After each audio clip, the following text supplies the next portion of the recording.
Hey guys, today we are working on 5.3 compositions of trig values. Okay, so our first problem, it's basically taking two problems like we did today and combining it into one. Okay, notice we got 5 over 7. You're always going to work on the inside and work out. Okay, we have 5 and 7. Now, when you have a problem like that, you should know that it's not going to be one of our 30, 45, or 60 degree triangles, like our special right triangles, because we got 5 and 7. So what you're going to have to do is draw a triangle. Sine, you should know, is opposite over hypotenuse. So you got 7, 5. Everything's positive because sine is because the 5 and 7 are positive. Okay, you're going to do Pythagorean theorem, and you should get 2 root 6 once you do that. Okay, so you got secant of this triangle, and secant is hypotenuse over adjacent. So our answer to this problem is 7 root 6. Okay, so we just did Pythagorean theorem to get this. So we did 5 squared plus a squared equals 7 squared, and that's how we got a is equal to the square root of 24, which is what that equals. Okay. Next problem. We've got secant of, that's -2, or -3 over 2. Sorry about that. And again, we've never seen it. Had this had a square root, then we would be talking about a different problem. But because there's no square root, we're going to do what we did on problem 1. Okay. Now, it's secant and it's negative. You should know that this type of problem would fall into the second quadrant. Again, secant is hypotenuse over adjacent. So that would make my 2 negative since it's in the second quadrant. My hypotenuse is positive. Again, you're going to do Pythagorean theorem to get the square root of 5 here. Okay, so I just did -2 squared plus a squared equals 3 squared. And that's how I got a is equal to 5. Okay, so cotangent is adjacent over opposite. So our answer to number 2 is -2 over the square root of 5. Okay? Now, this next problem is a little tricky. So we got inverse secant of cosecant of -pi over 6. Okay? Cosecant falls in the fourth, when it's negative, falls in the fourth quadrant, so there's my theta. Okay. We know that that's really like equal to -30. Okay. Which means our opposite side of our 30 is 1. The adjacent side is square root of 3. And our hypotenuse is 2. Also, don't forget, it's actually -1, because I just forgot that. Okay? Now, our secant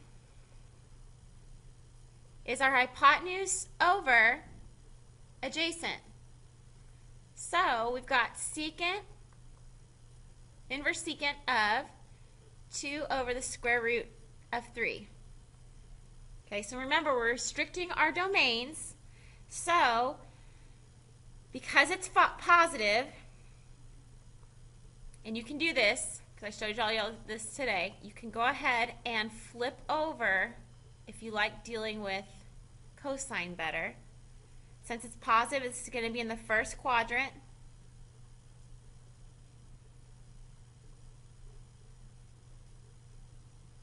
Oops. Didn't do a very good job there. Okay, and that's 1. Okay, opposite our 1 is our 30 degrees. Okay, but I'd like it in radians, so our answer is pi over 6.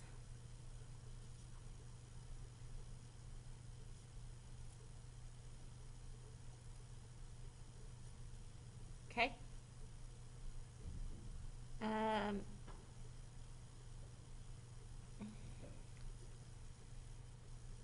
Next problem.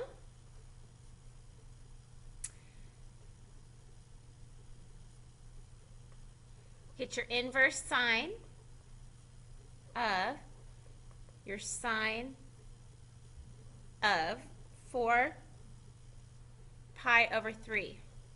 Okay?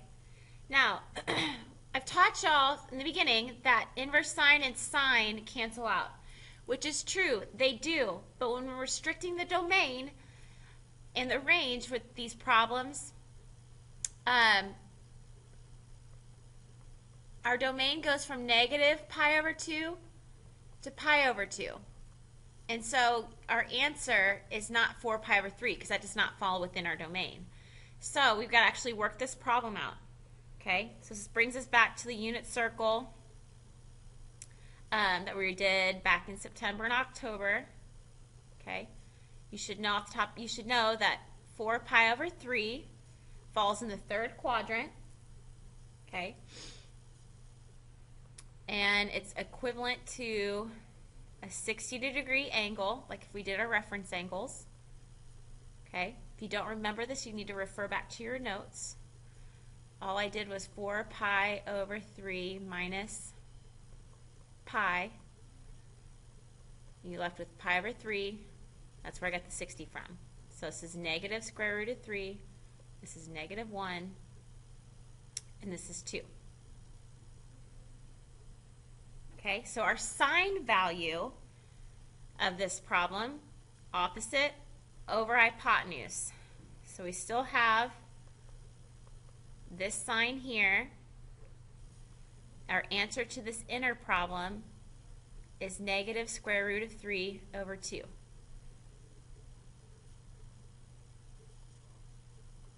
Okay, hopefully I haven't lost y'all yet. Now we're talking about sine. That's in the fourth quadrant. Okay, negative square root of 3 is my opposite side. 2 is my hypotenuse. 1 goes there.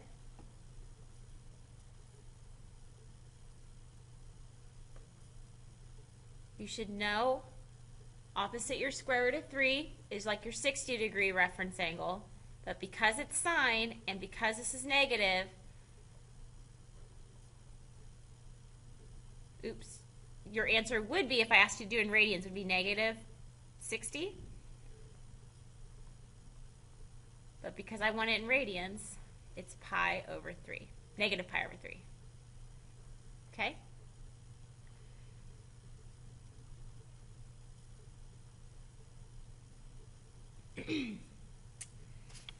And that's it for today. Make sure you have your notes done. I am posting y'all's key from today's assignment on my Edline page, so check that out. And have a great night.